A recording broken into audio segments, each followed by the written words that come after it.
कधी एकदा घरी येतोय असं झालंय त्यांना. इतक्यात? हा, आमच्या अजिंक्यांना लांब राहायची सवय नाही ना. मग आणि काय म्हणाले? म्हणाले लांब गेल्यावरच आपल्या माणसाची किंमत कळते. ते तर आहेच बाई. आणि काकी, माझ्या हातच्या नाश्त्याची लई आठवण होती त्यांना. अगं चांगलं आहे की मग.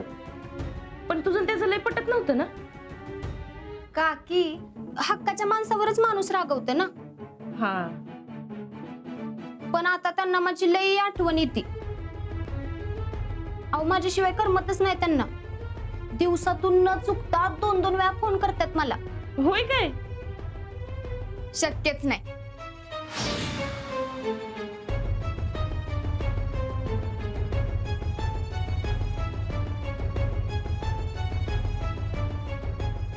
म्हणजे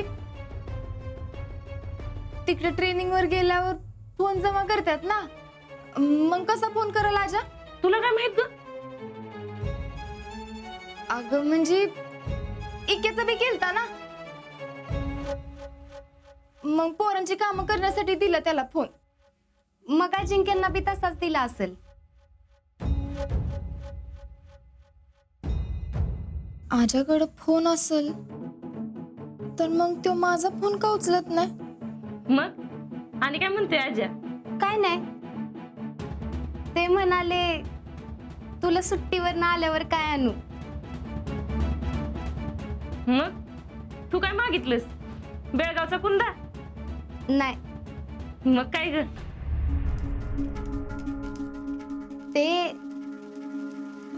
ते जरा पर्सनल आहे. हा गो बाई. शितले, तू कुठे निघालीस? काम आहे जरा.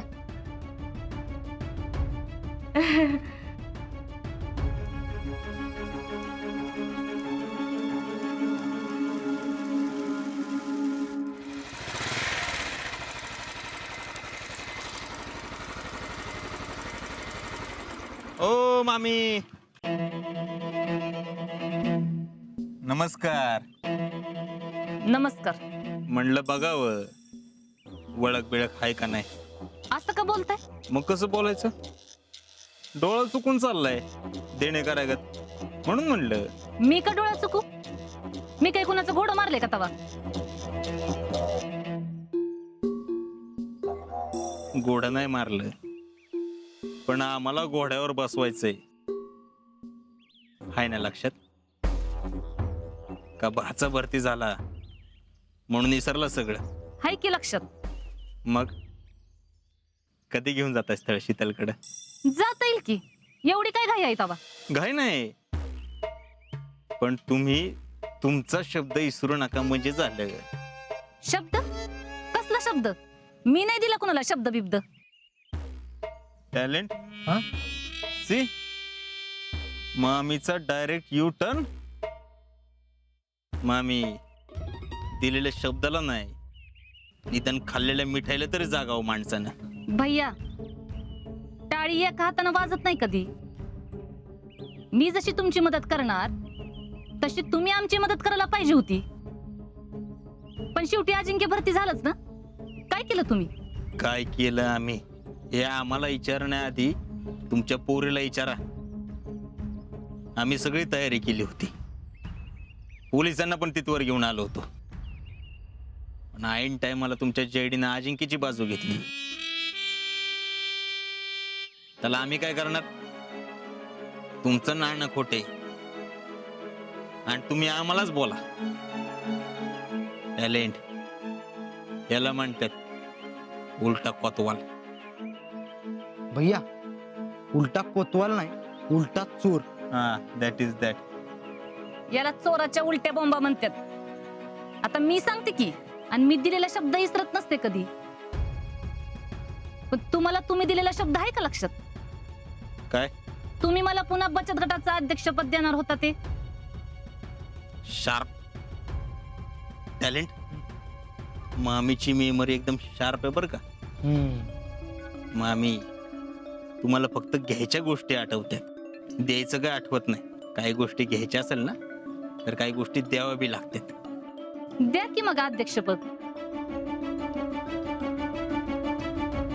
बर, दिलं दिलं तुम्हाला अध्यक्षपद. तुमचं काम झालंच म्हणून समजा. ज्या दिवशी मला अध्यक्षपद मिळालं त्या दिवशी तुमचं स्थळ शीतलच्या घरी गेलं. येते मी. टॅलेंट हा? ही मामी दिसती तशी नाही हा. लयच चालू बाई आहे. पण भैया, मामीला जर अध्यक्षपद देऊन एवढा मोठा फायदा होणार असेल ना, तर आपण वेळ वाया घालवाय नको. हा, पण म्हणून लगेच बी डिसिजन घ्यायला नको. हा, करेक्ट टायमाची वाट बघायची. त्यावर या दोघींना नुसतं उलवट ठेवायचं. हा, चला. आजा नाही तर मजा नाही. आणि बापू नाही तर गिरायक पण नाही. गिरायकांचा माझा विश्वासच नाही. माईला आपल्या आयुष्याला काय अर्थच नाही राहिलेला.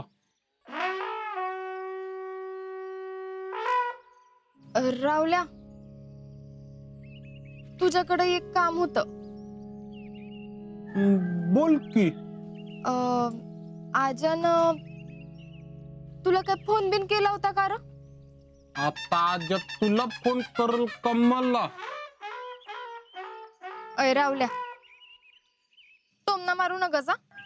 हाय का आता या टोमना काय? अरे पण मला आला नाही म्हणून विचारतेय ना. नाही, मला बी नाही आला. आणि आता त्याचा फोन लवकर येणार बी नाही. का? तुला माहित नाही वय? नाही माहित, सांग की. अगं त्याचा फोन आता जमा करून घेतला असेल की. कधी? म्हणजे घेतला असेल असं म्हणतोय मी.